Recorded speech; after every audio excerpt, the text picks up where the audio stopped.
Good evening and welcome to the Dollar Dogs and Beer podcast. I am your host, Andrew, and joining me tonight is Joe, as Jason is on what I believe is his final week off, and he should hopefully be joining us again next week if he's back in time from vacation, but we'll have to see.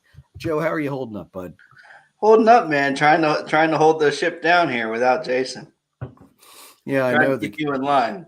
I know the comedic 1-2 knocking me back a couple pegs has been notably absent. I just have to work harder at it. Yeah, right. Harder than the Cubbies have been working, which shouldn't be too hard lately. This week was different. We'll see. Yeah, I shouldn't talk much. Braves dropped 2 or 3 of the freaking Athletics last week. I've got no place to talk, so yeah, we'll just shuffle that off to the side. So, Joe, what are you drinking tonight? Yeah, I'm staying pretty constant for me right now. The Evan Williamson Mountain Dew, and I'm rocking it in the White Sox cup because why not? Hey, why not? Yeah, you can. Some people think you can't cheer for both, but sometimes you can. Hope that both do well. Yeah. Liam Hendricks is back, so gotta give him some love. Yeah, I am loving every part of this Hendricks comeback story from the cancer. Nothing but good wishes to continue for Mr. Hendricks. He is a class act on and off the field. So for me tonight, I am drinking from Smutty Nose Brewing Company, a pineapple orange coconut sour, because hey, it is summertime. I'm sour at the Braves' performance in the first half of last week, and despite that large combination of flavors, it actually works. It's something I could definitely see Jason drinking when he comes back and is still pissed off that the Phillies are 5+ games under 500. That mixture of flavors feels like a glass case of emotion. Yeah, you're not wrong about that. So speaking about glass cases of emotion, let's roll into Lou Gehrig Day. That's always a really special day around the majors. Celebrated on June 2nd, of course, because June 2nd is not only when Lou Gehrig died in 41, but also when he started his streak back in 25. So as we've glossed over many, many, many times, Gehrig is arguably one of the greatest, if not maybe not the greatest of all time, but he is right up there with the best. You set the original Iron Horse streak. That was 2,130 consecutive games. That stood until Cal Ripken broke it in 95. And as we have said repeatedly, ain't nobody breaking that streak.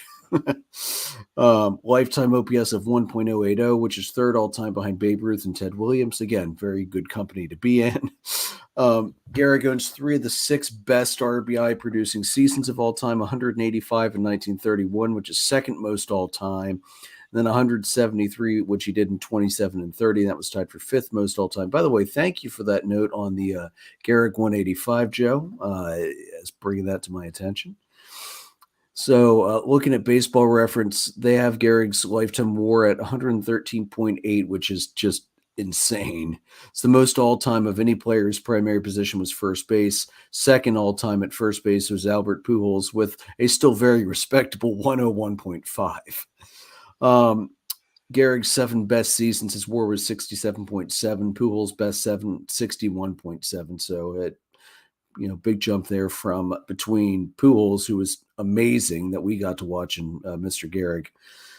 Gehrig, 23 grand slams all time, second most behind the infamous Alex Rodriguez, and we're just going to leave that at that tonight. He tallied 400 plus total bases in 5 different seasons. Only 6 other players have recorded more than one season with 400 plus total bases. And Joe, the last time a player had 400 or more total bases was 2001. That was Bonds, Luis Gonzalez, Todd Helton, and Sammy Sosa. So it's been quite a while since that's happened. And which when you look at the continually rising number of strikeouts, it's not that surprising, I guess. Gehrig also had 7 different seasons where he had 200 plus hits and 100 plus walks. We will never see that again. Not the way hitters approach the plate now. And he had a career 340 average with a 632 slugging in the regular season. In the postseason, he was even better, 361 and 731, because he had to pour it on.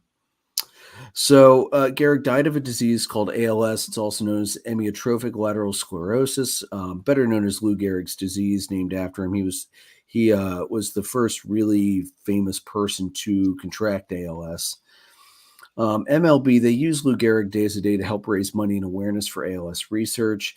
Every team had a representative who's picked either based on a personal connection to ALS, their support of the ALS community, or symbolic connection to Lou Gehrig by either their passion for the game, character, or unique statistical connection.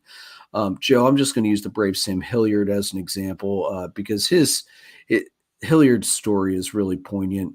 He's selected because of his late father, Dr. Jim Hilliard. He was a longtime orthopedic and sports medicine surgeon. Dr. Hilliard was diagnosed with ALS back in 2018. Sam was still at the AA level with the Rockies at that time. Even though his condition was deteriorating, his father was able to be present at Coors Field on August 27th, 2019, when Hilliard made his MLB debut against the Red Sox. And he also hit his first home run. I believe that might have actually been his first hit as well. I can't remember, but I think it was. Dr. Hilliard just passed away this past September. So, this is a day that's definitely going to ring very poignant for Sam. So, and Joe, you and I talk probably just about every week about Obvious Shirts, but they do a ton of ALS research. I'm wearing the shirt from last year. You want to, give us a little update on that? Yeah, the John Buchsbaum, his goal for the sales this year with Obvious Shirts for the purchase of the shirts raises money for Project Main Street, who we talked a good bit about last week. His goal was 2,023 shirts. As of 7 o'clock tonight, that number was 1,347 that were sold this week. So, and it represents every team, which is nice. You can get one in your team's colors. And Project Main Street, as you're showing there, they receive all the proceeds from these shirts. The shirts are $29.99, $30 basically. Um, you know, so it's a really nice thing that they've been able to do, team up with Obvious Shirts and Buchsbaum that to do the work that they're doing and raising the money. That's fantastic. Another person who covers baseball quite regularly and is also suffering from ALS. Sarah Langs is her name. On Twitter, she's S Langs Sports or something, I think. But she's on there all the time, and she does a ton of work to raise awareness and research money. The shirt that she sells is "Baseball is the best." It's written out, and the center of it is ALS in white letters. That is RotoWare sells that, and they've raised 57,000 for Project ALS to put toward research. So they're doing a lot of things with that. Um, a lot of the major league teams, if they're not affiliated with Project Main Street, they're affiliated with Project ALS, and they're I think Sarah Langs, I think she threw out the first pitch at Citi Field on Friday night.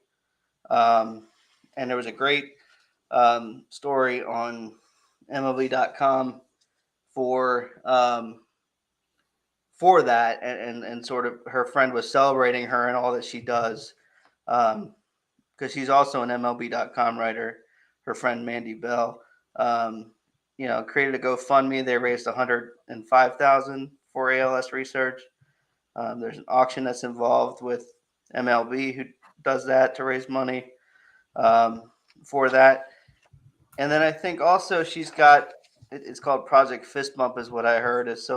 They're raising awareness and trying to find treatments and hopefully someday a cure for ALS. And it's great to see. I really think baseball does a great job of this across all of the work that they do, raising awareness for different illnesses and research money. We see that with Mother's Day. We see that with Father's Day. They do a ton of great work, and baseball always seems to nail the fundraising thing. Yeah, they do.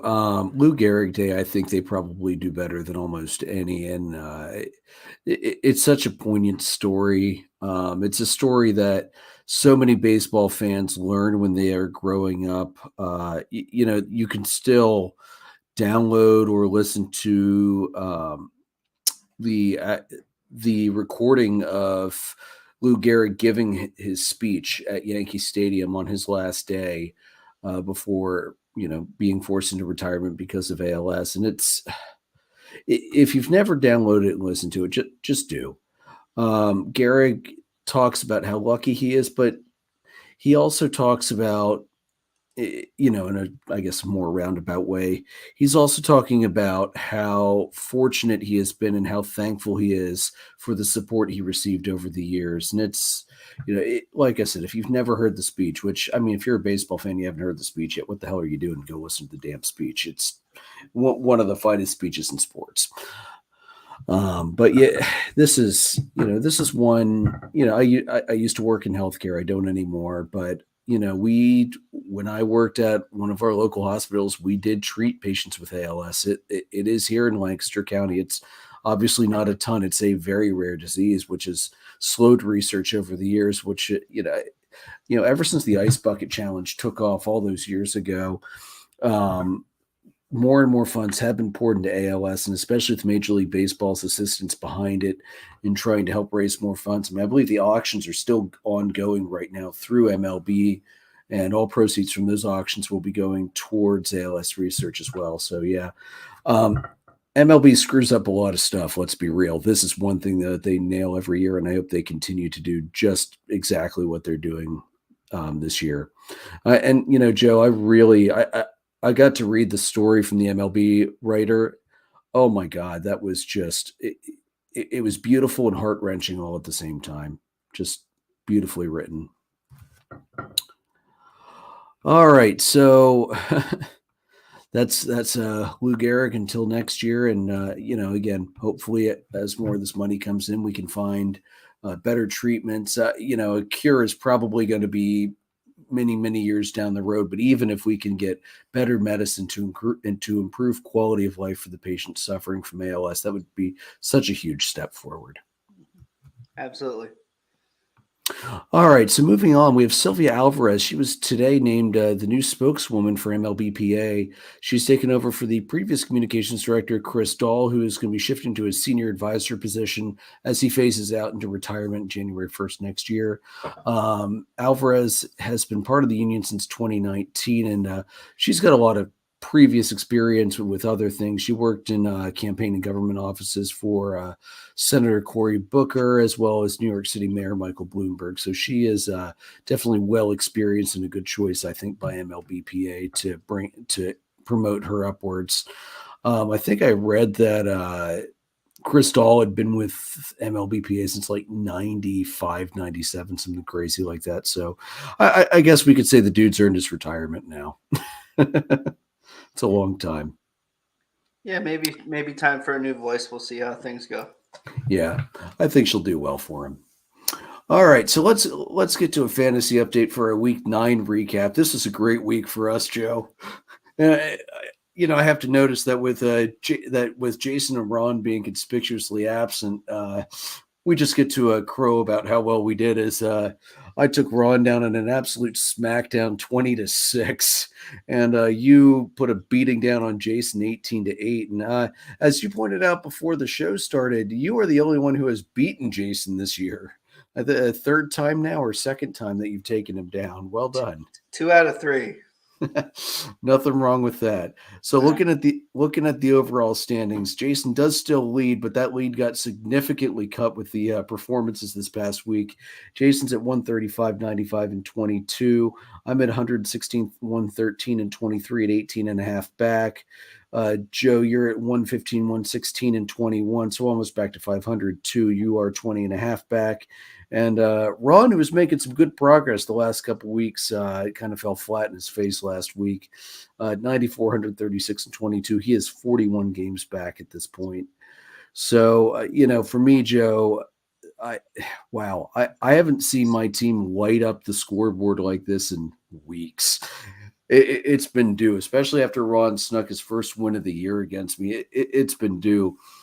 I mean, I had every offensive category except for first base for singles, excuse me, and double plays.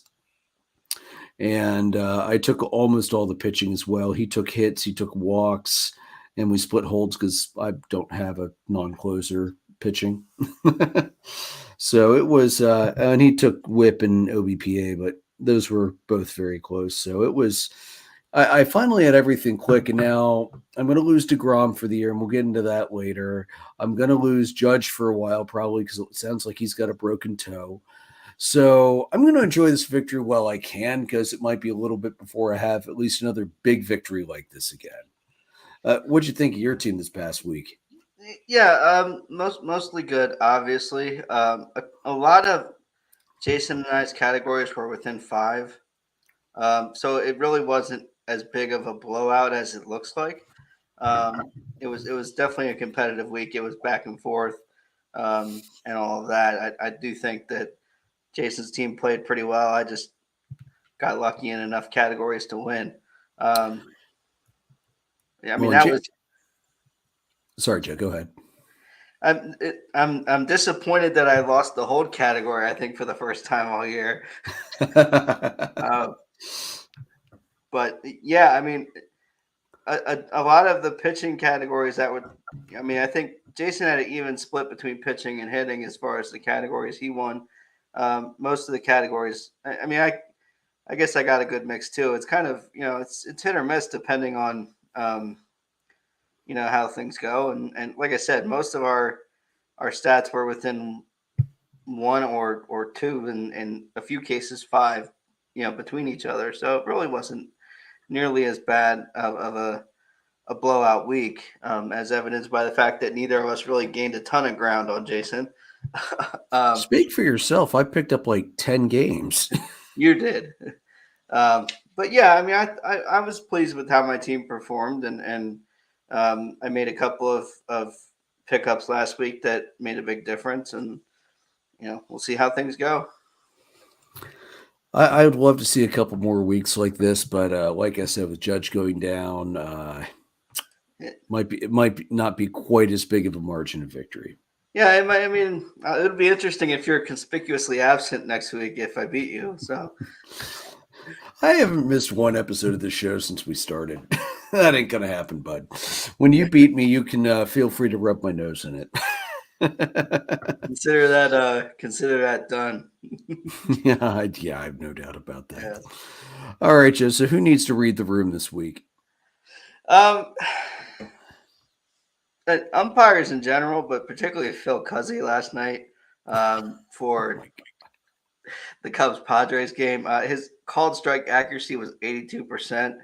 All 3 of his impactful missed calls on the ump scorecard went against the Cubs in the first or second inning. Rossi got tossed in the second inning because he was arguing, because these pitches that I showed you guys in the group chat. I mean, these are a good 4 inches off the plate, and Kyle wasn't getting any of those calls. So, like, if you're going to call it, like, if you're going to be bad, be consistently bad. Like, if you're going to be bad, just be consistently bad. It's not that hard to ask for. And that's why I like that Up Scorecard does that consistency score, so you could see if it's really skewed or not.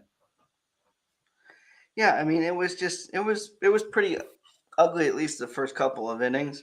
I think the reason that consistency maybe isn't as bad as it could be is because maybe he tightened up after that. I don't know. But I mean, it certainly, there were a couple of called strikes on Amaya, Suzuki, and Swanson in the first and second inning that were clearly not there. And yeah, that ball to Swanson in the first, Jesus. That changed that inning because Nico's on first, and Swanson gets called out on what might have been ball 4. Should have been ball 4. Or should have been ball 2 anyway. Oh, yes, you're right. It was should have been ball 2. Not to say that he definitely gets on, but that strike 3 changes the complexion of that inning. Here's the thing: when the estimated umpire zone looks more like the Pokemon Ditto than a strike zone, we got a problem here. Because that's Jesus, that's awful. Yeah, I mean, you had there's a meme floating around of the the zone,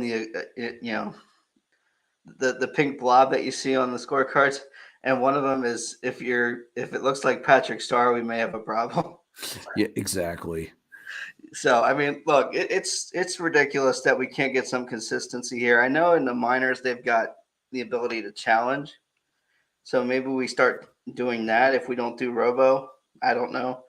Um, And I saw that video. That's such a quick process too. It took all of what, 10 seconds? Yeah, you basically get the way I had it explained to me that the CHGO Cubs guys did a great job with this on their recap from last night. That it literally takes a few seconds, and you get so many a game. If you keep losing them, obviously you run out of them. If you win them, you keep them. But it's an easy way to hold the umpires accountable behind the plate because it's just ridiculous.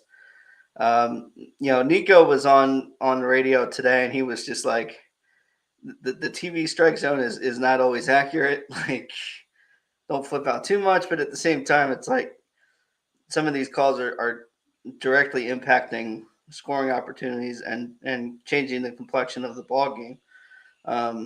So it's ridiculous. They need to figure this out. And we're going to talk more about this, but the Rangers, it sounds like they really screwed up this contract with Jacob deGrom because they didn't buy insurance. And there was a clause in there, I think I read somewhere, where he gets an extra year even if he misses for Tommy John. Like if he has Tommy John surgery, this 5-year contract turns into a 6-year contract. So you're basically paying the guy an extra $37 million because he got hurt, which is great for Jacob deGrom. But on what planet do you think that was a good idea, Texas? I don't understand that. Because he's been so injury prone. Like that was just not smart. The only thing I can think of for why Texas would want that is because they want to say, hey, if we're going to lose you for a whole year, we want another year on the back end.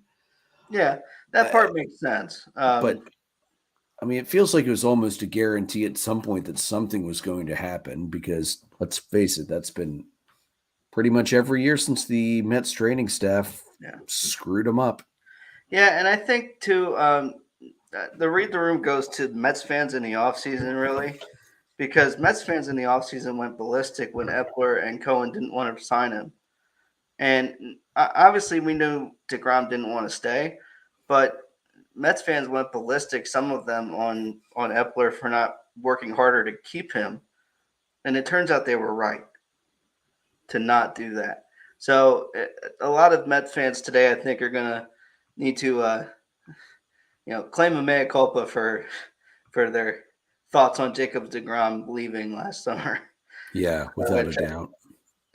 They definitely need to do that. And the Blue Jays are the other one based on this nonsense that we're seeing in the next topic here with Alek Manoah. So we'll just roll right into that. Alek Manoah was optioned today by the Blue Jays to the rookie level Florida Complex League. That seems kind of ridiculous for one of your better pitchers to just not go to AAA. But Manoah was a Cy Young finalist last year. He's struggled this year. In 13 starts, he's 1-7 with a 6.36 ERA in 58 innings pitched. And on Monday, he recorded just 1 out and allowed 6 runs. So he hasn't been effective, but to move him all the way down to the Complex League, if he's not hurt, seems like a big slap in the face to a guy who was a Cy Young finalist a year ago. Yeah, I don't understand why they took him all the way down to the FCL, unless they're really thinking he might be injured as well. But if they thought it was injury, then why don't you do day-to-day, maybe a 15-day stint and then send him on a rehab? Right. It doesn't really make a lot of sense to me, but what do I know? I mean, just unless work they here. feel like, a shock to the system and utter humiliation is the way to go here. I Um, guess, but man, the FCL that seems nuts. yeah, you would think. I mean, even if like if AAA didn't have a spot open, AA at least, but to go all the way down seems kind of like a slap in the face to the guy. Yeah, you feel for a guy who pitched so well last year that he was a finalist for the Cy Young. And Joe, his last 3 games, this was home versus Houston, home versus Milwaukee, and at Tampa Bay. And now, granted, these were all better than 500 teams and at the time, 2 division leaders, maybe. No, Houston hasn't passed the Rangers. Last 3 games, 7 innings over 3 games, 13 hits, 12 earned runs, 9 walks, 8 strikeouts. I mean, that's not going to get it done. No, absolutely not. I mean, I understand sending him down, but I just don't think Yeah, the sending him rookie all the way league down made a is. ton of sense. I mean, they're going to keep him on the 40-man. So why not AAA? Maybe even AA. But why not? I just the rookie league makes no sense. And the only other thing I just thought of this now, Joe. Maybe they have a coach or a trainer down there that they want him to work with. Maybe they've noticed something mechanically that he is doing wrong that they're having trouble fixing at that level, but they think, they might have a trainer down there that they think can fix it for him. So that, we don't know. We're not inside the front office for the Blue Jays, but wow. Yeah, I can't remember the last time I saw a guy go from the major league level down to rookie ball just like that. Yeah, like you said, there could be some stuff we don't know, but it just seemed kind of strange to do that to a guy. Yeah, it's harsh. All right, so let's roll into a very brief and quick Braves and Phillies recap. I'm not going to go nuts on these, Joe. Start of the week last week sucked as Atlanta dropped 2 out of 3 in Oakland to the A's because Atlanta sucks out west. They generally do. They dropped game 1 7-2. Ursic took the win. Soroka took the loss. It was good to see Mike Soroka come back up and pitch. He was actually doing pretty well until the wheels all came off at once. Game 2 was a heartbreaking 2-1 loss. Puccinimi took the win. Iglesias took the loss. That was a late loss. And then Wednesday, the bats woke back up for Schuster's start as the Braves took that 4-2. Again, Schuster got the win. Capriello took the loss, who's now 0-6, I might add. Iglesias picked up his 5th save of the year. And then Friday in Arizona, they lost the first game 3-2. Kelly pitched a gem. What can you say? He's having a hell of a year. Morton didn't pitch bad, but took the loss of that one. Castro got his 6th save of the year. And then Saturday, things finally started to turn around for Atlanta. It was a 5-2 victory. Spencer Strider was on the mound for that one and was Spencer Strider doing Spencer Strider things with the power of the awesome mustache. That was the 6th win of the year. Nelson took the loss. Iglesias picked up his 6th save. And then on Sunday, all rise for Eddie Rosario because not only did Eddie bomb one early, but he hit the go-ahead grand slam in the 8th inning to put the Braves ahead for good. They were down 5-4, and they ended up winning 8-5.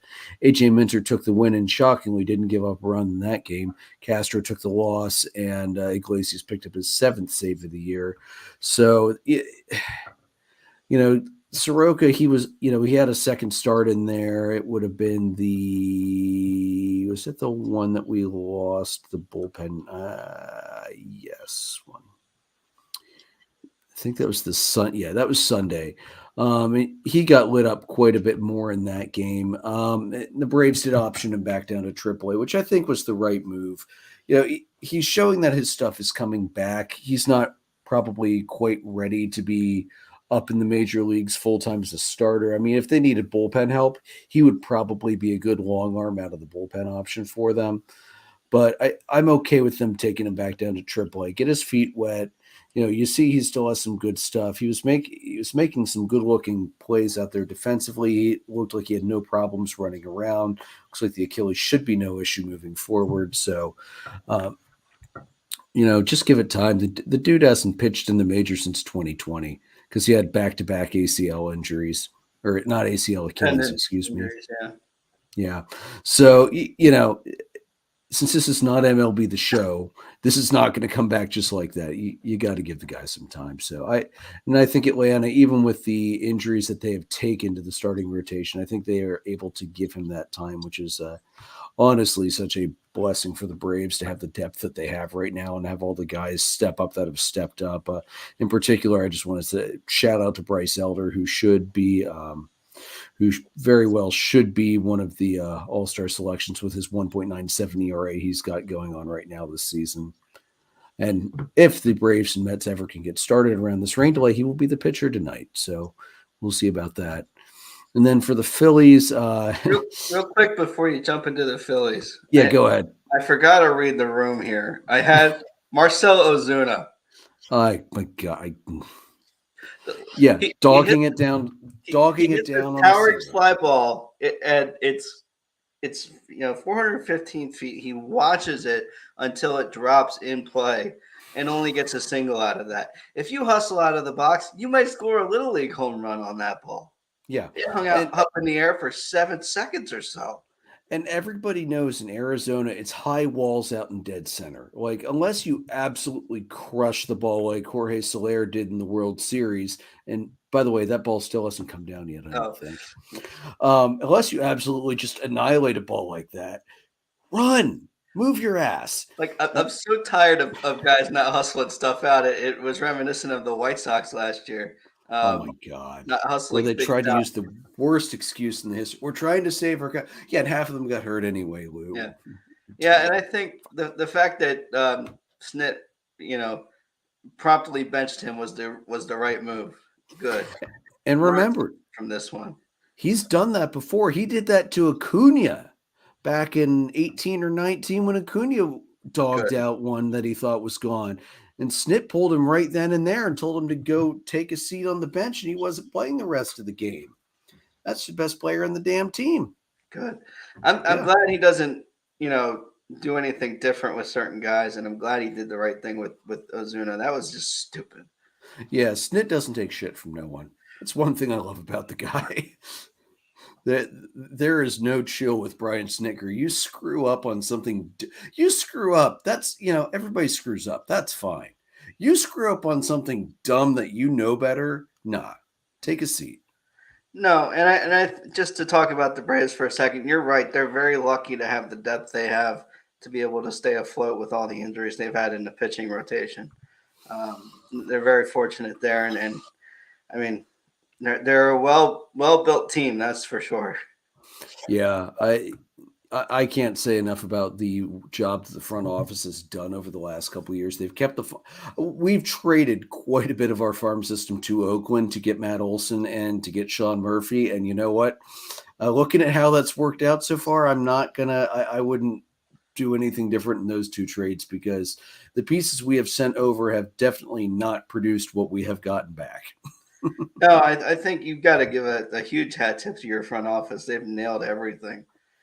They're just well built at this point. It's Alex Andopoulos for you, man. Intelligent spending. To Jed Hoyer, this is what actual intelligent spending looks like.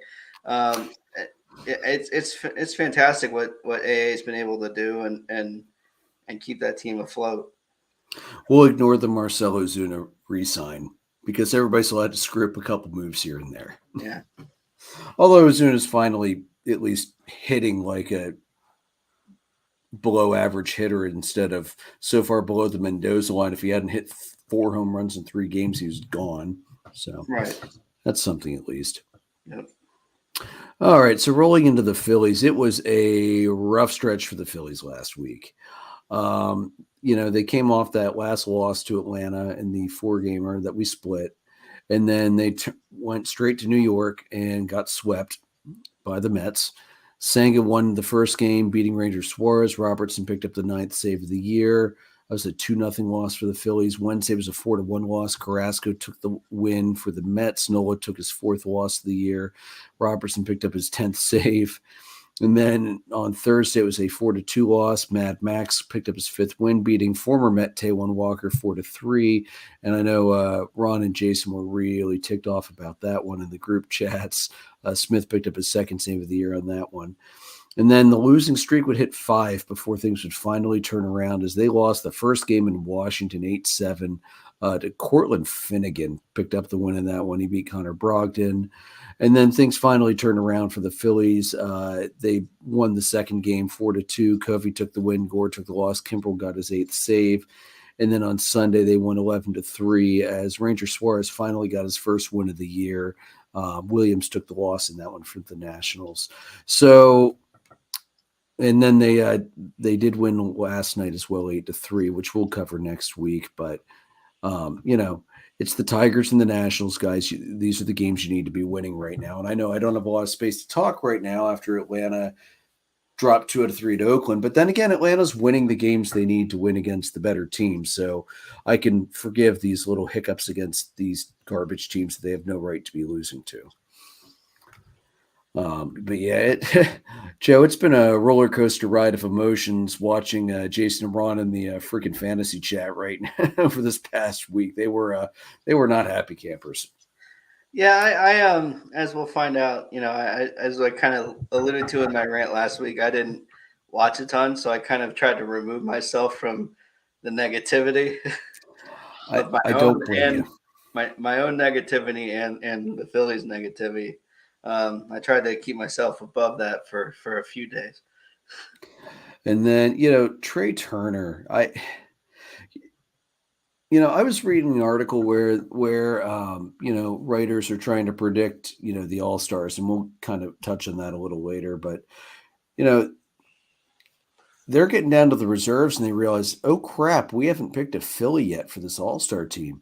They're a team of stars, and all their stars are underperforming pretty badly so far. I mean, Trey Turner was their big money signing, and this is his slash line against the lefties this year, Joe. 189, 268, 338, 2 homers, 5 RBIs. Yeah, he's hit much better. He hit much better in the World Baseball Classic, and we're just still waiting for those numbers to sort of even out. I mean, it's certainly not. I don't know that it's necessarily panic time yet if you're a Philly fan, but it's certainly you're hoping for a shot in the arm, whatever that is. Yeah. And then going into yesterday he went 4 for 5 and homered twice. But coming into that game in the previous 15, he was batting 143, 182, 270. I mean, everybody's going to have hot stretches. Everybody's going to have cold stretches. But my God, coming off a contract like that and coming off the performance in the World Baseball Classic to just fall off the table as hard as he has, that's got to frustrate Phillies fans to no end to see that money putting out that little. And I get that. I get their frustrations. Yeah, for sure. I mean, it is, like I said, it is kind of still a little early for a team with, obviously they're performing below expectations and nobody's happy about that except for you probably. I'm not upset about it. No. Yeah, I think, obviously they're looking for things to turn around, and they really can't fire a manager to make that turnaround happen this year. No. So, and they shouldn't. No, not that they should. But I mean, winning cures everything, as we know in sports. So the sooner things kind of level out for Philly, the sooner that tension's going to sort of come out of the balloon there. Yeah. And let's remember, the Phillies they've never been known as a first half team, especially not the first 2 months of the year. This is a team that always seems to start slow. Last year, they were absolutely dreadful going into June, honestly, not that different from Atlanta. And they changed managers and things caught fire and turned around for the better. I mean, they got Harper back earlier than expected. I mean, Joe, let's just think about how bad this Phillies team would be right now if Harper hadn't superhumanly cured himself quick enough to get back in the lineup a month and a half, 2 months before he was expected to. Without Bryce Harper in that lineup, I mean, I think they've probably lost 5 more games than they have right now. I think he's made that big of a difference coming back. I mean, look, he was the MVP in 21 for a reason. The guy is super valuable. He's the lifeblood of that team. The fact that they got him back so early was great. like I said, I do expect them to kind of figure some things out and turn things around. The fact that Castellanos has had a better year so far compared to last year is a good sign. Yeah. The rest of the team just needs to pick it up. And that's the thing is, if they get a lead late in the game, that they're in good shape. But it's keeping that lead until the seventh or eighth inning that's been the problem so far. Yeah, their bullpen has been absolute junk lately. It's kind of reverting to what we've seen how many times these Phillies teams where the bullpen can't hold leads. Well, I mean, I think it's probably a bit unfair to criticize the bullpen entirely. Yeah, the offense isn't picking them up either. The offense isn't doing enough to make it so it's not a high pressure situation. If you give your pitchers no room for error, they're going to make mistakes and you're going to lose ball games. Yeah, that's true. The offense has been abysmal and not productive enough to take the pressure off the bullpen. I mean, that's the biggest problem. And then you have, Nola, who's allergic to leads of more than 4 runs and keeping them. And Ranger Suarez has struggled so far this year. Like I said, I do think they're going to figure it out, but it's just if you're a Philly fan or a quasi Philly fan, it's certainly not a position you thought you'd be in right now. No, definitely not. It's surprising to see them where they are at this point. All right, so Joe, let's move on to Luis Arraez, who I'm going to let you take this one since he has helped propel your fantasy team forward and arguably the best free agent signing anybody has made in our league this year. Arguably, I would agree with that one. Luis Arraez, he's already become the first Marlin to hit for the cycle. That was on April 11th. Was that in Philly? I believe it was. Give me a second. In Philly. He's now trying to become the first player since Ted Williams, Teddy Ballgame, to hit 400. His batting average in the team's first 61 games, he is the highest batting average since 1941 based on current qualification rules. He's absolutely on fire. Some other guys who had the highest average in a couple of different years. Larry in 2008 was hitting 418. Larry Walker was hitting 416 at this point in 97. Paul O'Neill and Rod Carew in 94 and 83 respectively were hitting 411 at this point in the year. In 1948, Ted Williams was hitting 407. Tony Gwynn was hitting 405 in 97 at this point of the year.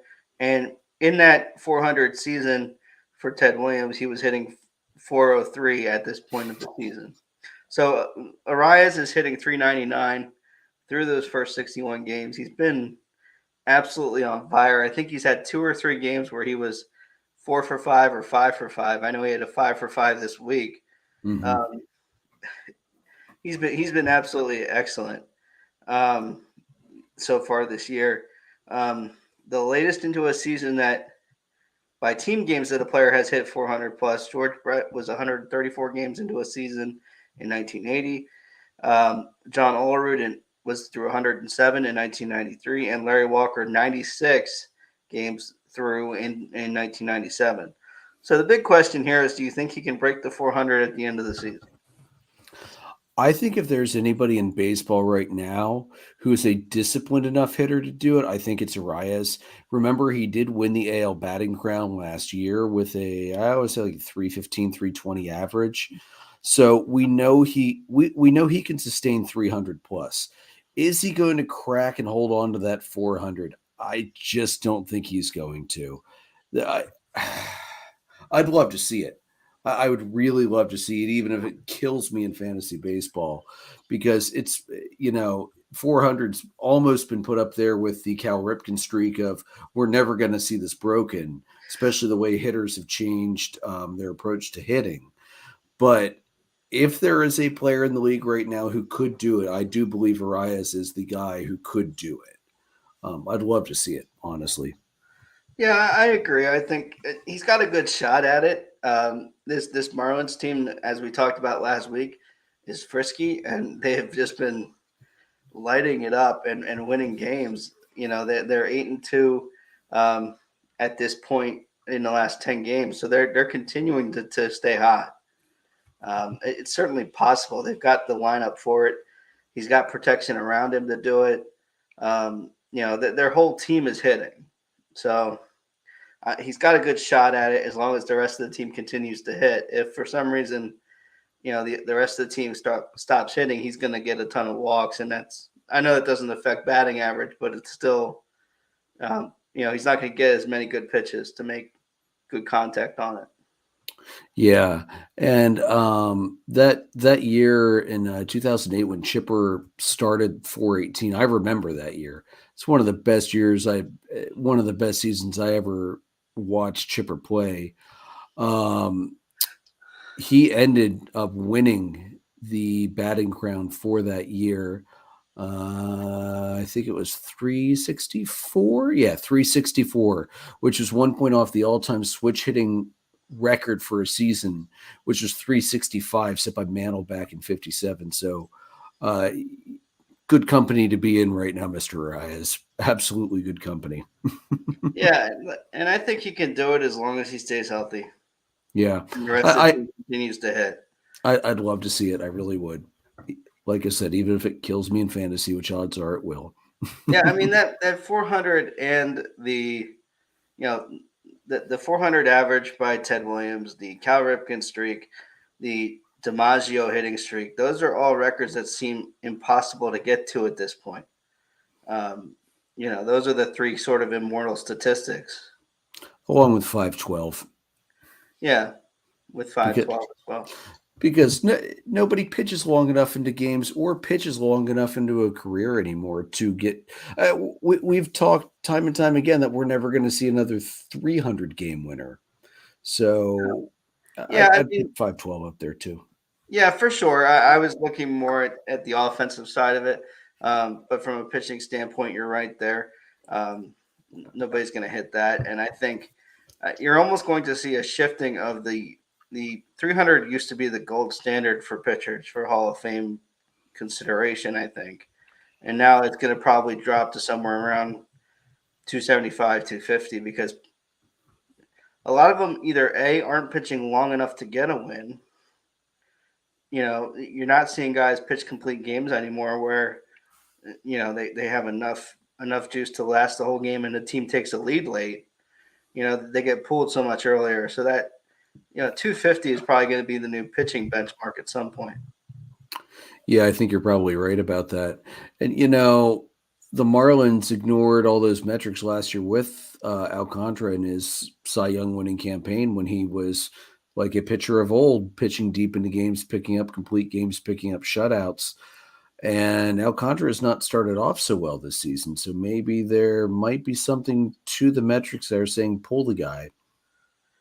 Yeah, it's sort of a, whether you go with metrics or whether you go with your gut. And also I think you have to look, I think, at the Marlins last year. They weren't nearly as talented unless they were playing the Phillies last year. So I think you feel like you almost have to lean on a guy like that when you're not as talented. Now that they're much better and they've got some other pitchers who can really throw the ball really well, the pressure's fallen off on him. And I think maybe he's a guy who thrives on pressure. I don't know. That's a good point. And then let's remember too, the Marlins actually have a somewhat decent bullpen this year, something they did not have last year. Honestly, the Marlins are, I know we said it, they're scary, man. They're playing really well right now. Yeah, they absolutely are. Can they maintain it? You never know. For a whole year, I don't think they will. I'd like to see it. I really would, but I don't think they're going to maintain it for the whole year. Actually, I don't want to see them pass Atlanta, so I shouldn't quite say that. But this is a team that's been rebuilding for so long. And then they realized the pitching depth they had. They sent Pablo Lopez to the Twins in the offseason to get Luis Arraez in a trade that has worked out great for both teams, as Lopez is pitching very well for the Twins. And, Arraez trying to chase 400. I mean, you don't often see a big trade like that turn out to be a win-win for both sides. So The front office in Miami is doing good things. Now, if only they could get more than 38 and a half people to show up for a ball game. Well, I guess better than the 13 and a half that show up to an A's game. Yeah, or the 25 that show up to Trop. I can't blame anybody for not wanting to go to the Trop and to go to the Coliseum. I mean, the Trop, you're going to see good baseball, but you're going to have a horrible experience because that stadium's a dump. Whereas the Coliseum, it's a dump and the team's a dump. So, yeah. All right. So, Joe, I know we touched on a lot of bring out the good style things with the with Lou Gehrig Day and what's going on with that. Do you have any other bring out the good stories for this week? Yeah, two that I want to touch on. Today marks the 79th anniversary of D-Day. So I want to make sure that we take a moment to honor those folks who put their lives on the line to turn the tide of World War II on that day in Normandy. So I can't thank these men enough for the work they did in World War II on D-Day. And there's a video that popped up today on my feed related to that, where there's folks who care for the American cemetery there, and they take sand from the beach and wipe it on the headstones so that you can see the names and their military branch and all of those things. So to see that relationship still exist between us and the French, and the fact that they take that time to honor those folks every single year, it's amazing to see that. To be able to have that relationship that we have, and to remember those folks who, again, honestly, a battle that turned the tide of World War II. Yeah, without D-Day, World War II, the European front would have been a completely different tale than what it turned into. And, you bring up a good point, Joe. Something that has driven me nuts since the aftermath of 9/11 and this horrible war on terror that George Bush declared. The fact that Americans got so mad at the French for not wanting to help us out in a war against, let's be real, a moving target that you can't really define. When we ignored the fact of all of the good that the French have done, including the fact that our country would not exist as it does today without the French and their help in the Revolutionary War, not only with supplies, troops, the blockade around South Carolina, but also the great Marquis de Lafayette and his leadership as an extremely skilled tactician on the battlefield to help Washington out. The relationship between America and France has been strong for so many years, and I really hope as we get farther and farther away from the war on terror and the world I don't know if I could say normalize, but things kind of settle more, shall we say. I really hope we see that relationship turn back into what it once was, with France being one of our best European allies, and us always being there with them and them always being there with us. Yeah, and like I said, that video this morning really gave me pause, because I was just like, this is the caretakers of the cemetery. They grab sand from the beach, from Omaha Beach, and they wipe it on the headstones. They're marble gray headstones, and you can see the names. It's really really moving, really touching. That's absolutely incredible. And then the last thing I have, there's a weather reporter from Houston, Texas. His name is on Facebook. If you look him up, it's CW39. I think that's the station there. His name's Adam Kruger. Mm-hmm. He takes requests and he incorporates song lyrics into his weather forecast. I found him, I think, a week or two ago, and I just find it, in a world of so much negativity, it's nice to see some positive, and see some song lyrics mixed in with your weather. It's pretty fun.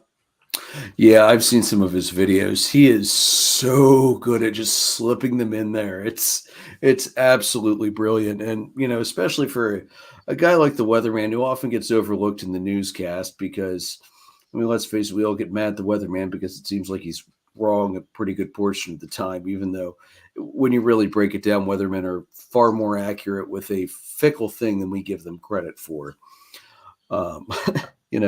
Locally, Joe Calhoun has always been my favorite anchor for weather, and he is a fantastic meteorologist, along with Eric. Is it Eric Landis, the guy who's out of Millersville? He's also really good. So it's nice to see a guy who's going to take something that's kind of boring and mundane at times, like the weather, and just make it entertaining. I love it. Yeah, it's like I said, in a world of it's easy to stick to the negative. It's nice to see somebody who tries to sprinkle a little positive into the weather. Absolutely. He takes requests, which is even funnier. Yes. Some people have asked him to do a ton of really interesting things, and he was willing to do it. So I just find it enjoyable. I typically every day or so he's got a new one, and I'm like, okay, what'd you do this time? That's great. So. All right, so moving on to segue off of one of your read the rooms, Jacob deGrom, son of a bitch.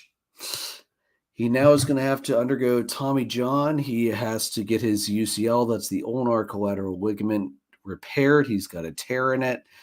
deGrom hasn't pitched since April 28th when he exited early because of injury concerns for the second time in a span of 3 starts. When he's pitched, he's been good. 2-0, 30 and a third, 2.67 ERA, 45 strikeouts, 4 walks. He's started 6 games this year, and Texas has won every game he started. But again, that contract in the offseason, 5 years, $185 million. The fact that it's now going to trigger a 6th year, that's that sucks. This is frustrating, man, because I didn't take him high in our draft, as you remember, because God, why would you? But when I took the flyer, I knew full well I was either going to be getting really great deGrom, but probably not for a whole year, and I'd already seen that. Or I might see recovering deGrom, and who knows what you get, or I might have seen terrible deGrom who never lives up to the contract. Well, I got pretty damn good deGrom that didn't pitch a whole heck of a lot with 6 starts. Yeah, look, he's just had such a string of bad luck. Whether it's the way that the Mets used him when he was there at first, similar to Kerry Wood and Mark Pryor with the Cubs, where they just overused the heck out of him. I mean, the fact that he doesn't have more wins obviously was related to their offensive output when he was in New York and when he was the Rangers. But I think, he's had such a run of bad luck. And when you think about the fact that the Mets had him, Thor, and Matt Harvey, and the fact that they couldn't do anything with that just makes you, it has to make your stomach turn if you're a Met fan, because you're looking back at all the good that you could have done and where you're at now, and you almost wonder, what could have been if managed properly. Yeah, and that's the thing. I mean, the Mets training staff of that era they weren't good. The fact that they would let the players make their own decisions on their health and what they thought was the best for them, instead of allowing the training staff to be like, no, you need to go get this test. Because remember, it wasn't deGrom, it was I'm pretty sure it was Thor who refused an MRI, tried to keep pitching, and that's led to where he's at now, where he is lucky to hit 95 with the fastball instead of 102. Well, and I will say this as a former, a person who dealt with obviously with only high school pitchers, but you do kind of have to thread the needle here. You have to, see, obviously there's a difference between hurt and injured, and I think you have to kind of decide, you have to give them some leeway to work through something, but I also think you have to be intelligent enough to say, okay, this is something we probably should make sure is good for your benefit. And part of that is probably a bad job on their part of explaining the benefit of it and saying, look, if this continues to hurt the way it continues to hurt, this means this, could mean this down the line. So, it's always, it's a marathon, not a sprint, as we always say about a lot of things. And this is one of those things where handling pitchers who are in the youth of their career, it's a marathon, not a sprint. They don't have to be the best pitcher since sliced bread immediately. You can work up to that. You don't have to burn these guys out. There's a flip side to pitch counts and stuff like that. Some of that is beneficial, but some of that is just arbitrary numbers, honestly. Some of it is feel. You have to figure out, what they can handle and what they can do. And I think both deGrom, Thor, Matt Harvey, and the training staff really messed this one up, and it just made. I think you put the blame on everybody involved for the pressure of playing in a New York market, obviously, the pressure on a team who hadn't won in a long time to get there, and all of that. I think that all of that has to be sort of considered when you look back at the Mets of old and what they could have been. Yeah, you're definitely not wrong about that. Anytime you see a team with basically three aces on the squad like that, and the fact that they got how many worlds? That's right, 0 World Series titles out of that. Really didn't. I don't really think they ever came close in any of those years to really threatening for it, because those guys got burned out by the late playoffs. Well, 2015 they did make the World Series. Yeah, they had nothing left in the tank though. After they swept the Cubs, Daniel Murphy was responsible for that one. But yeah, I think there's something to be said for balancing the load a good bit. I do think you're going to see with folks like this, with the way that whole situation devolved and the way that deGrom's career has basically dropped off, you're going to see a lot of teams consider 6-man rotations so that they can work harder, but they have more days off. It's really not a bad idea. And with the 6-man, if you need to slip a guy up a day sooner to start, it's no big deal because that's normal rest. Right.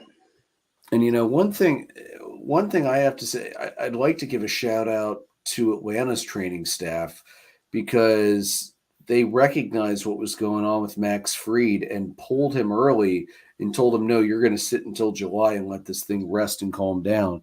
He's got a forearm strain, and with power pitchers and that forearm strain, or guys who throw that hard breaking ball like he does, that forearm strain is very often a sign that the UCL is not happy, and that Tommy John could be a possibility for Max Fried in the future. But they think they caught it soon enough that with enough time off, he'll be fine and can avoid surgery and can keep pitching this year. Now, he might come back and be fine for a couple starts and then need to go out again and maybe need to get the surgery done. And I mean, if that happens, that happens. There's nothing you can do about it.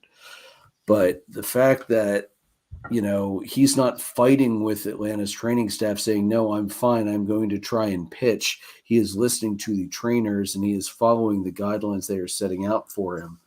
And, that's also, not only is it good trainers in Atlanta, that's clubhouse culture down there. You don't go against what the trainers tell you to do. And when they say you need a break, you need a break. Absolutely. I mean, you have to kind of, listen to your body a little bit and be smart about it. And part of it, I think, again, with deGrom, the part of the pressure there was, there was so much pressure on him to pitch well. There was no margin for error when he was in the game.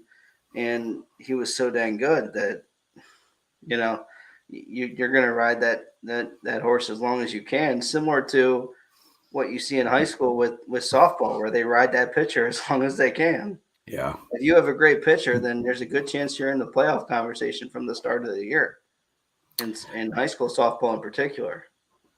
Yeah, I mean, in high school softball, how many teams run basically a 1-woman or 2-woman rotation? And it makes sense. I mean, in softball, this is a more natural arm motion than this. So they Well, can rack up pitches and throw things like screwballs that aren't damaging to the arm and elbow like they are to baseball players. But that said, there is still a limit on that long-term mileage on that arm. yeah, I mean the ending motion on a softball pitcher isn't detrimental, but the overhead windup is a little, when they swing it, the windmill swing back through is a little funky at times. But yeah, I think eh, eh, when I was in athletic training, obviously I'm out of that now for 4 years. But when I was in it, I always told my kids, like, look, when it came to concussions with football players, I was like, look, the stuff is serious. Be a good teammate was what I always told people. And I can tell you that on many good occasions, I had players rat out their teammates because they knew they weren't acting right, and that saved them from long term damage.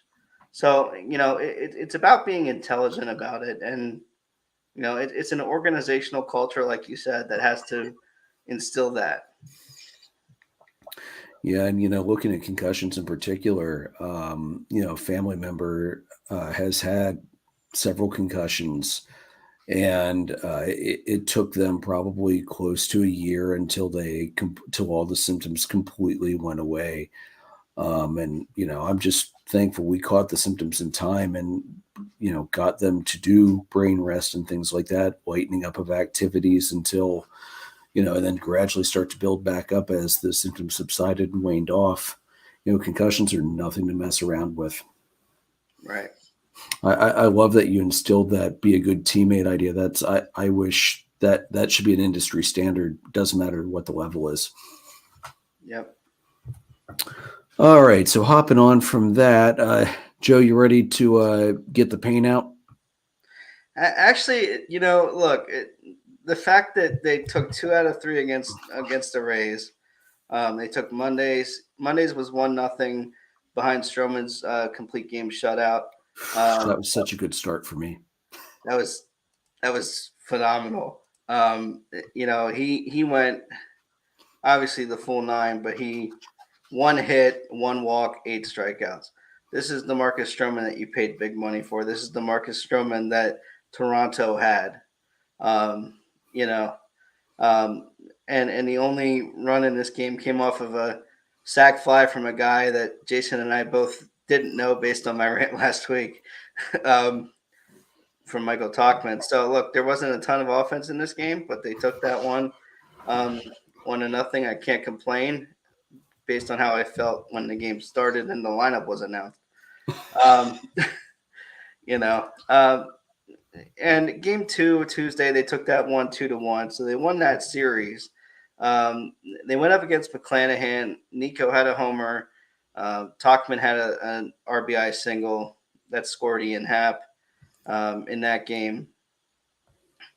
And McClanahan went 5 2/3, 6 hits, 2 runs, 2 walks, 7 strikeouts. So he didn't have a bad start.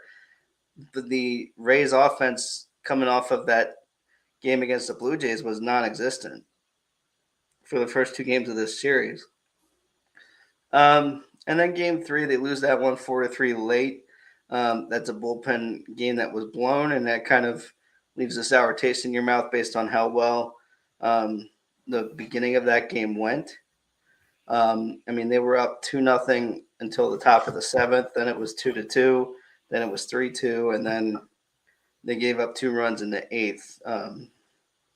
Those 2 runs were off of, I want to say, they were off of Allider Jr., those 3 runs, to make the difference in that game. Justin Steele got hurt in this one. He's got a forearm strain. He's on the IL for now.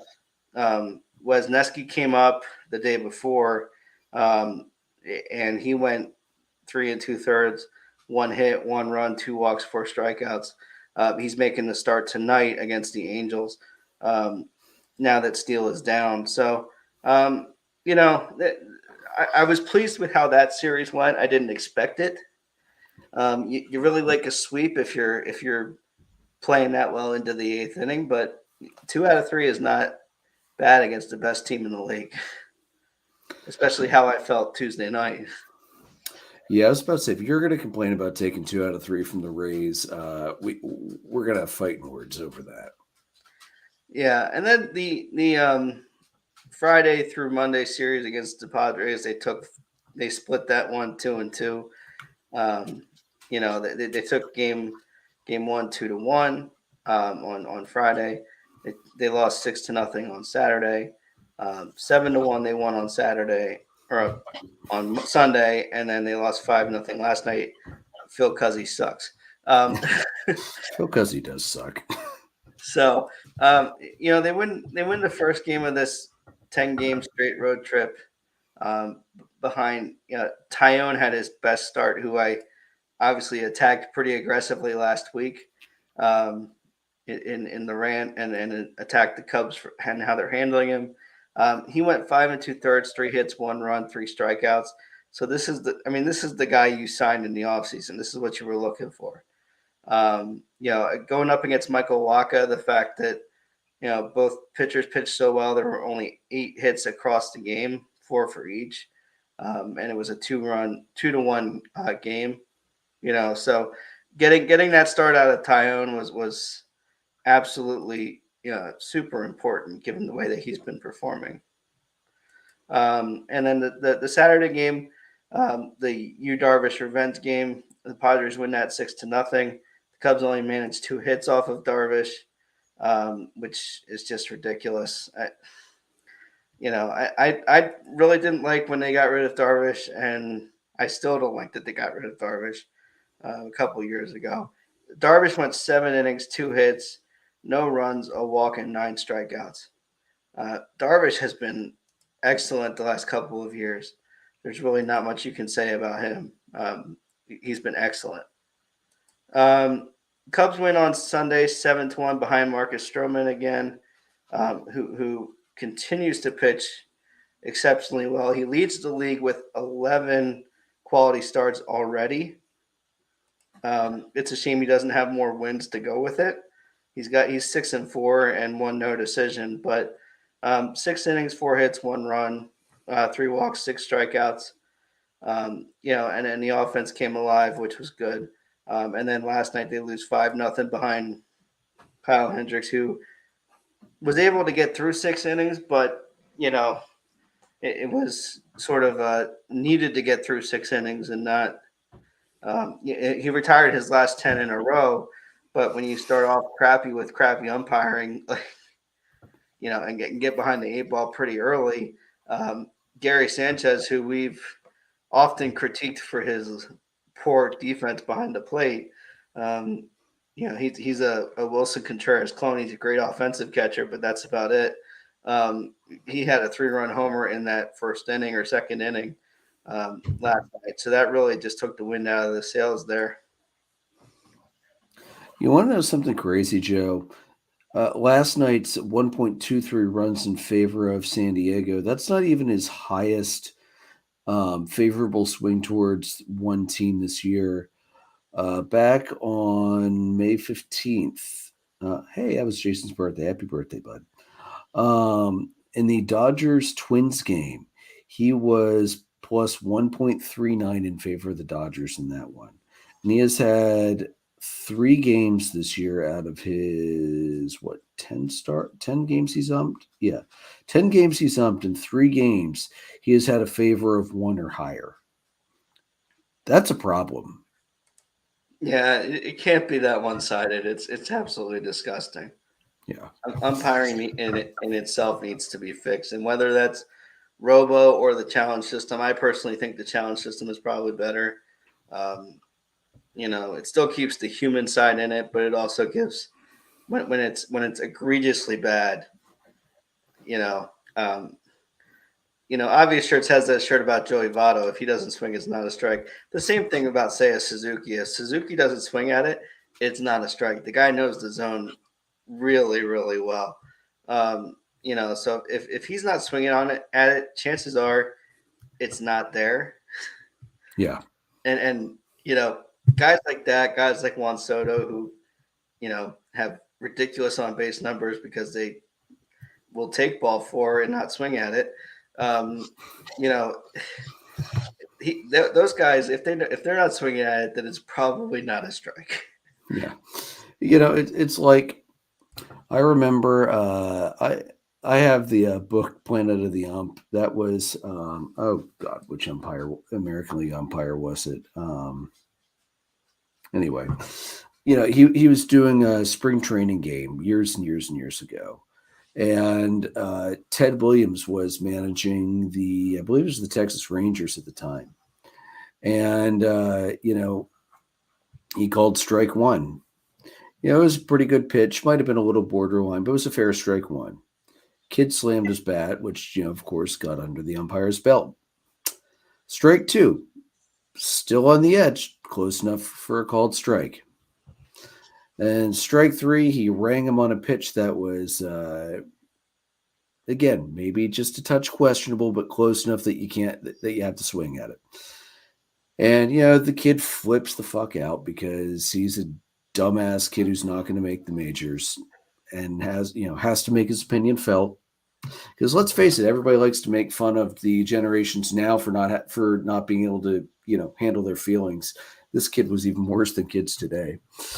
And Ted Williams, after the game, or I think it was a doubleheader, he brought him back out between the game and brought him out and said, sometimes the umpire missed strike one.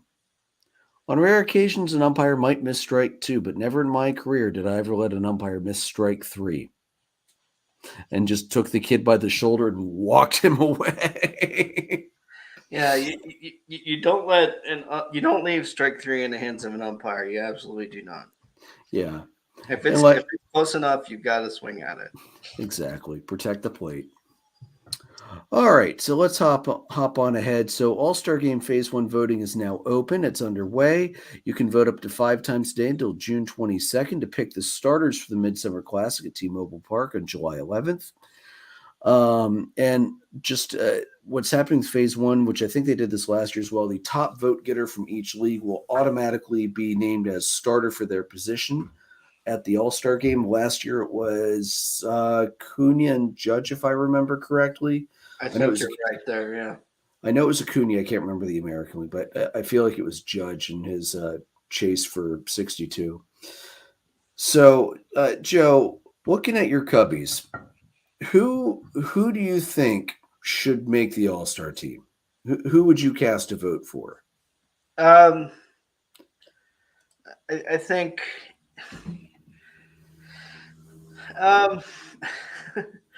I definitely would cast a vote for Marcus Stroman if I don't think they vote on. Do we vote on pitchers? No, we don't vote on the pitchers. So you can don't worry about the pitchers, just position players. If I could vote on pitchers, it would be Stroman and Steele. They've been absolutely excellent. From a position player standpoint, if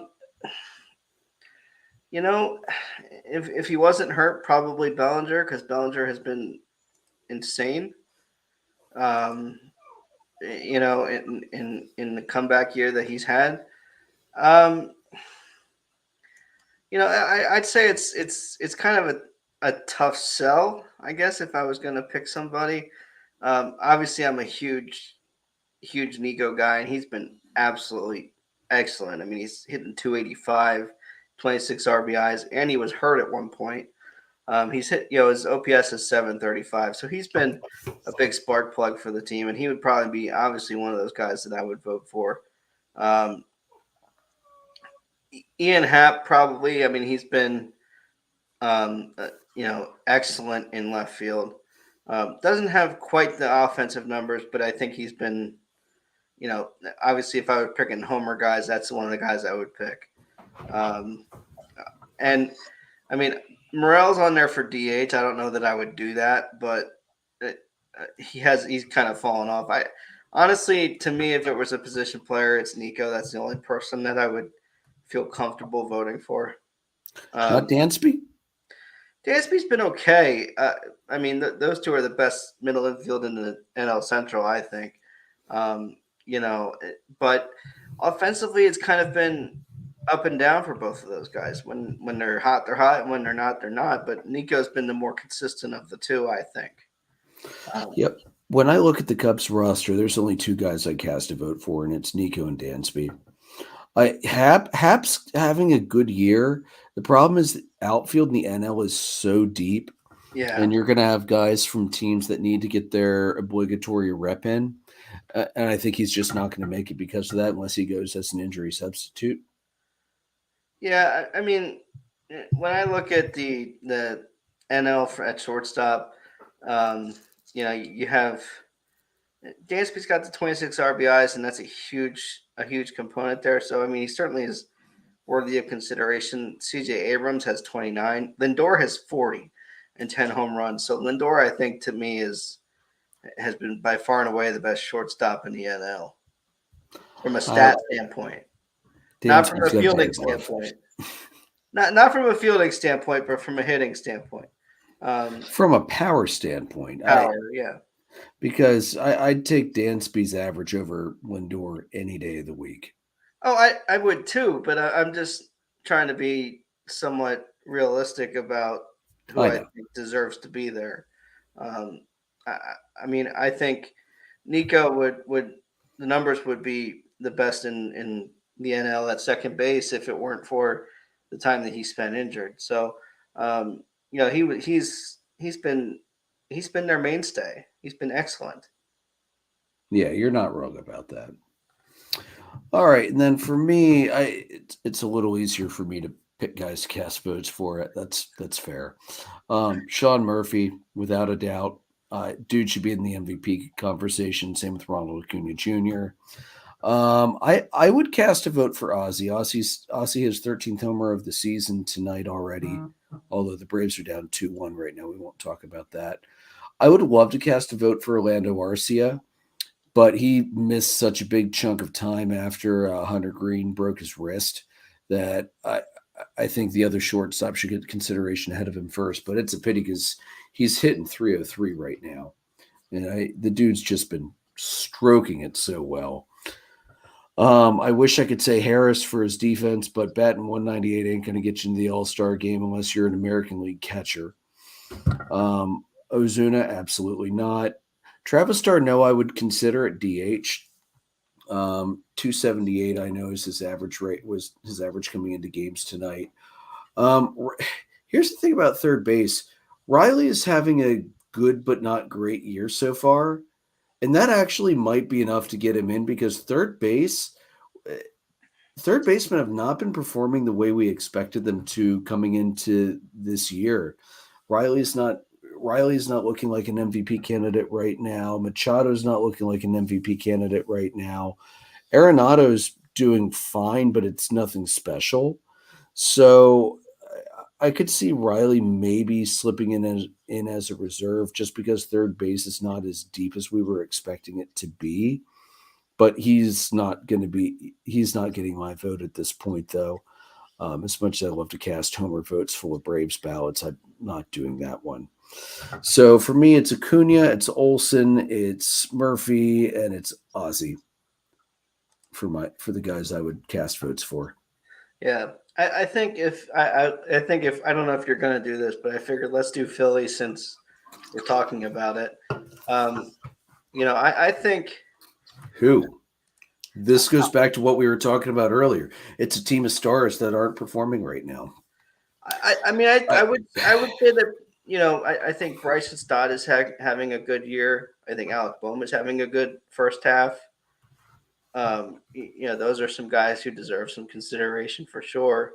I do think that Castellanos, the RBI numbers are excellent. His average and OPS is excellent. I think you have to at least consider those guys for sure. I think it's going to be Castellanos, and I don't think the Phillies get more than one this year. I just don't see it.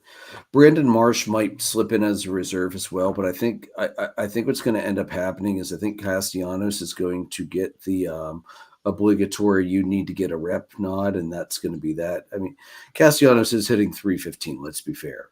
He's got a good stroke right now. He looks more like the guy that we saw in Cincinnati who would absolutely terrorize people. Kyle Schwarber's got 16 home runs, and he is still hitting like absolute garbage. 173 coming into games tonight. So, I'm sorry, if you're not an American League catcher in a weak field, you shouldn't be getting into the All-Star game with a 173 average. So I think it's going to be Castellanos, maybe Marsh or Stott you might see as well. I, I do think that I Bohm's do going to get caught in that too. third base hole. You Yeah. know?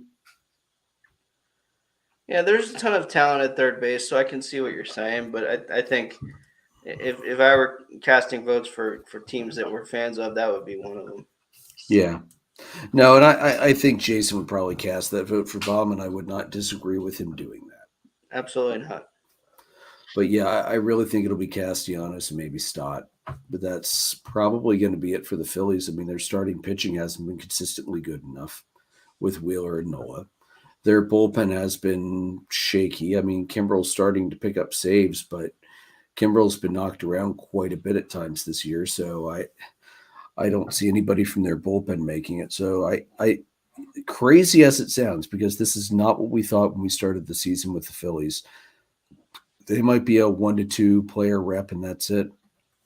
They could be. I could see that. Um,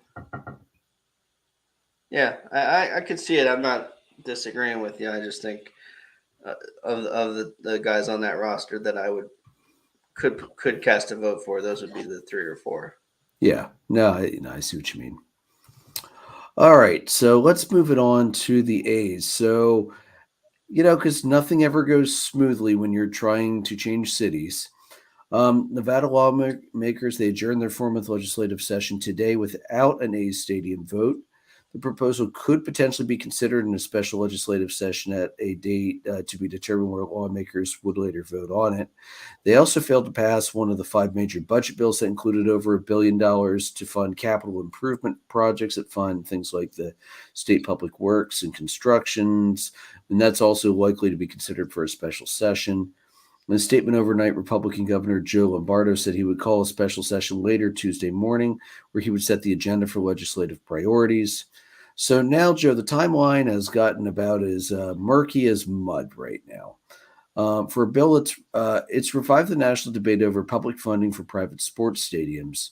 A measure that could add to Las Vegas's growing sports scene amid concerns and skepticism among the economists out there about minimal benefits for a hefty price tag.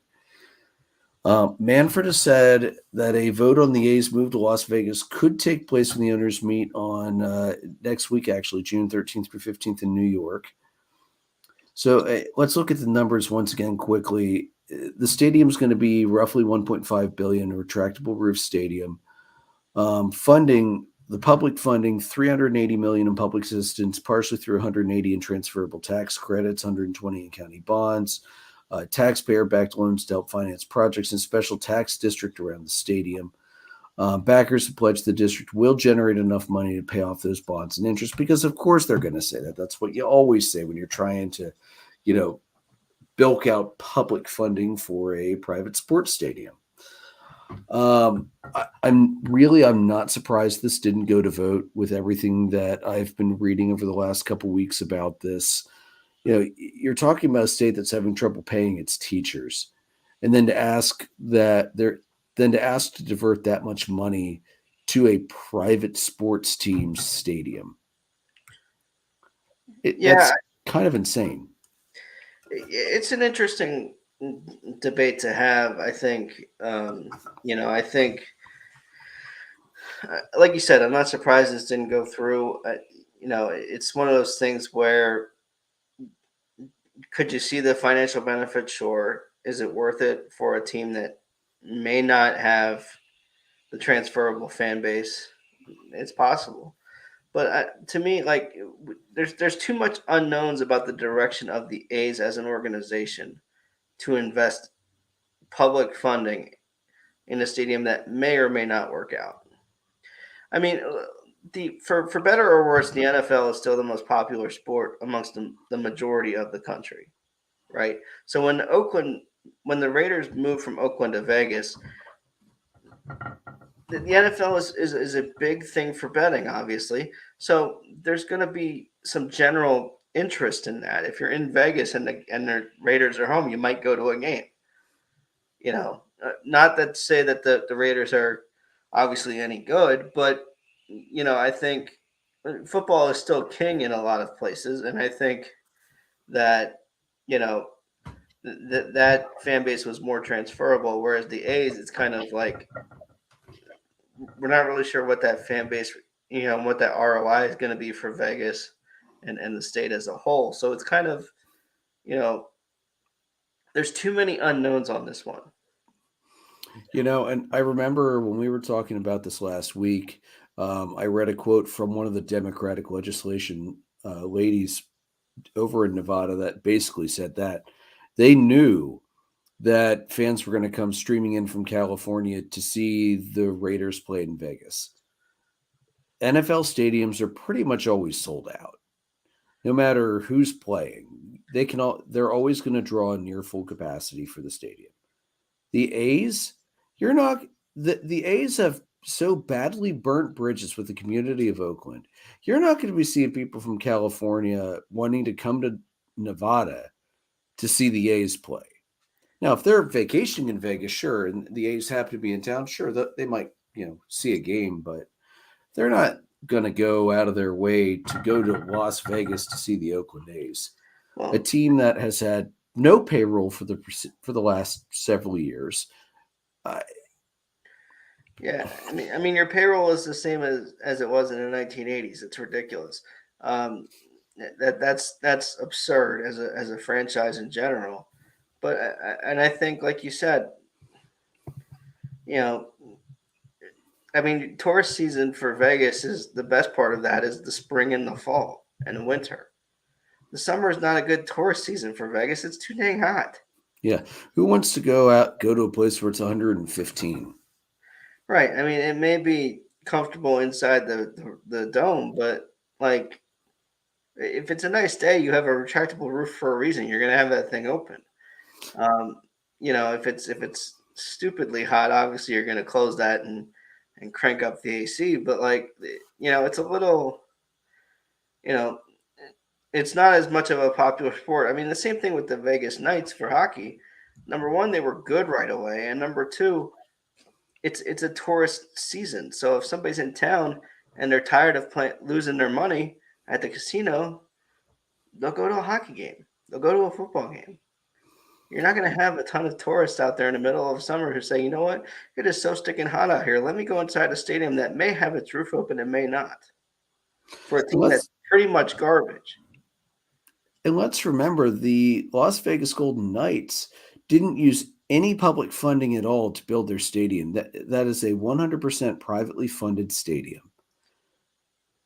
And Las Vegas kicked out between $700 and $750 million to fund the Raiders stadium. But again, you're going to get a definite return on investment with football. That's not guaranteed for baseball, and especially not guaranteed for a franchise as bad as the Oakland Athletics are right now. Las Vegas will be the smallest TV market of all the major league teams. It will be the smallest stadium if the stadium proposal goes through.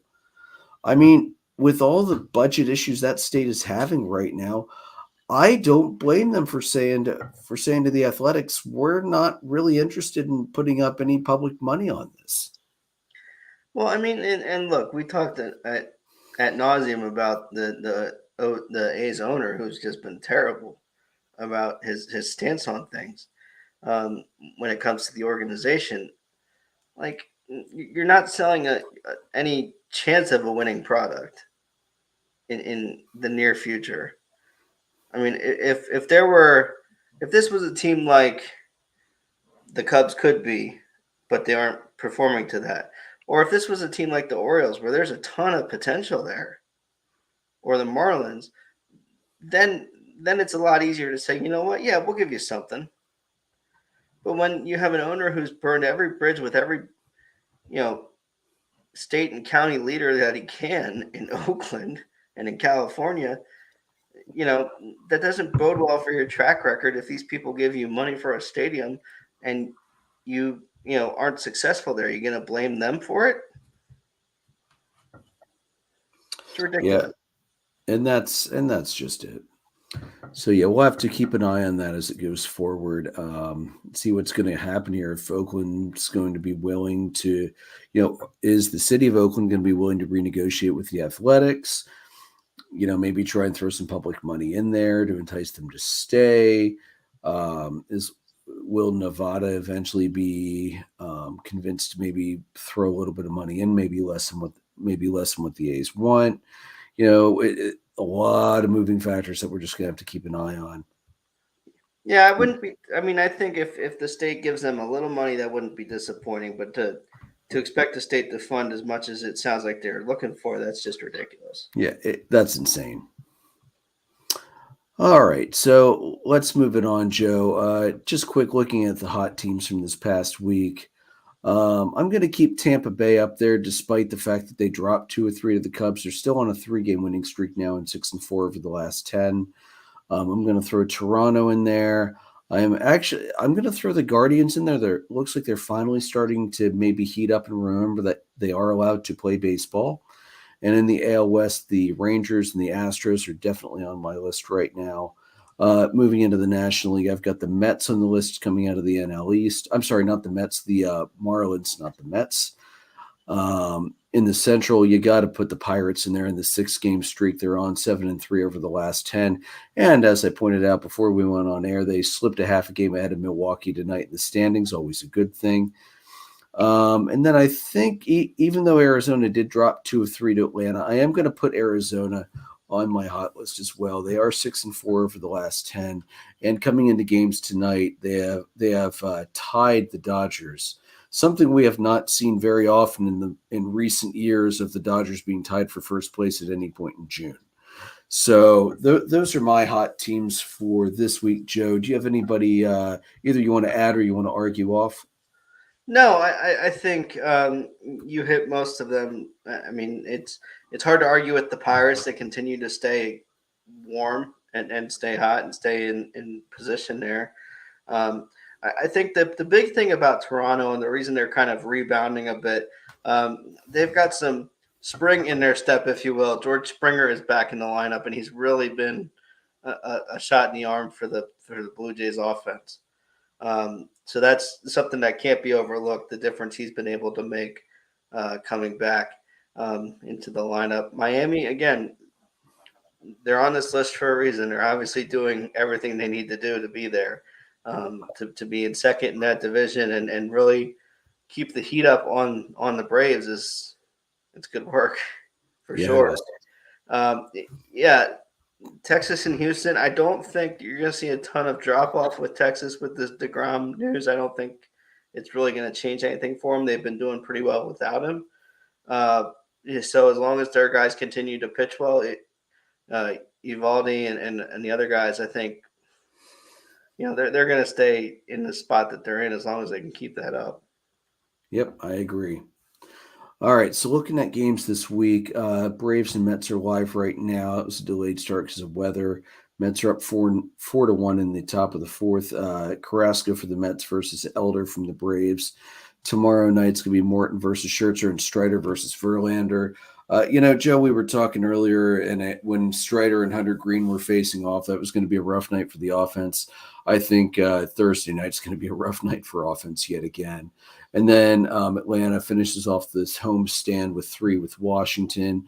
Atlanta has not announced starters for the games on Friday or Saturday. The Nationals will be throwing Gordon Williams, and then Sunday will be Bryce Elder versus Irvin for the Nationals. So, again, the Braves are kind of patchworking around right now. Schuster will probably get one start. They brought up one of their top pitching prospects, and he pitched in relief, so I would assume he's probably in line to get a start in that point as well. Nationals are a great team to break a new guy in again, so let's just leave it at that. Looking at the Phillies tonight, of course, Walker and Alexander against the Tigers, and then Wheeler versus Olsen tomorrow. And then the Phillies are off and welcome the Dodgers into town for the weekend. No starters announced for either team for Friday. Saturday is Suarez versus Miller, and Sunday is Nola versus Gonsolin. That's going to be that could have a lot of potential for a good matchup there. For the Cubbies, again, we won't talk about last night and that terrible officiating. It should have just kicked off a little bit ago. They are in LA for 3 at the Angels. Wisniewski versus Anderson tonight, Talion versus Berea tomorrow, Smiley versus Detmers on Thursday, and then the West Coast trip ends with 3 in San Francisco, Stroman versus DeSclafani on Friday, and then Hendricks and Wisniewski starting Saturday, Sunday.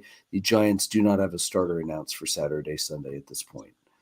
So yeah, I mean, I'm interested to see against the Angels,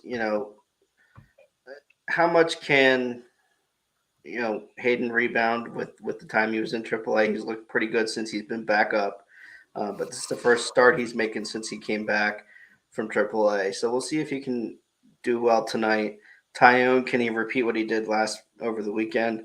And Smiley should be okay. Other than those 2 starts against the Reds, Smiley has been really good this year. So I would be happy winning this series. If they get fortunate enough to sweep it, I don't think it's going to happen, but if they do, that'd be great.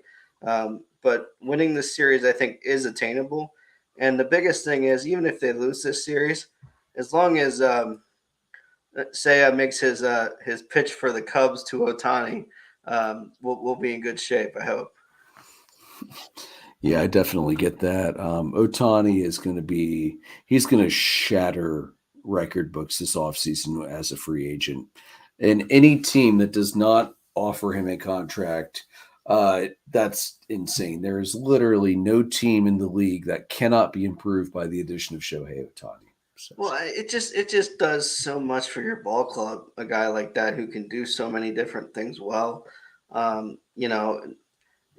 Having a team like the Cubs or another team that has a Japanese player on it kind of have that cultural element and do a ton of things with that would be exciting for sure. What I'm hoping is that he makes it to free agency and they don't, some team isn't really dumb and dumps their entire farm system to get him as a rental. I think that would be really stupid if a team does that. If you're gonna sell your farm literally to get the guy, then he needs to come with a extension in hand. Yeah, I would agree with that. At this point, though, the Angels are 4.5 out of the wild card at this point, but still over 500. I don't think they're going to be sellers at this point. Yeah, I don't either. But if for some reason June goes terribly south for them, you could certainly see them thinking about it. But again, if you're a team who's trying to get into that mix, you can't trade for the guy without an extension in hand because getting rid of the farm for a rental is a dumb idea. Yeah, absolutely. How many times have we seen a team do that and it fail miserably, like the Mets a couple of years ago with the Javi Baez trade? Still love that trade, by the way. I can't complain about that one at all. I don't know when that's going to happen. I think it's probably sometime next year, maybe 25 at the latest. But PCA is going to come up, so look, that's going to be fun. Could he be a trade piece if they really wanted to make some moves? Yes, but if you trade him, you're an idiot. Yeah, they shouldn't touch him. So. Nope, he should be on the not available list for anybody. Maybe Shohei with an extension. No. All right, guys. You can find the audio recordings on Anchor, Spotify, Breaker, Google Podcast, Apple Podcast, anywhere where you can find podcasts. See us live on YouTube, Facebook Live, and Twitter. The merchandise is at redbubble.com. Follow us on the Facebook page, facebook.com/$dogsandbeer, on Twitter at DDAB_podcast. All 3 of us are on Twitter as well. I'm at PyroLord314. Jason's at JRicker300. Joe's at Jolton Joe 35. We are presented by Dark Arrow Podcast LLC, and we are sponsored by Whiskey and Blade Barbershop and Lidditz. Guys, may your dogs always cost $1. May your beer always be cold. Have a wonderful week. We will see you next Monday.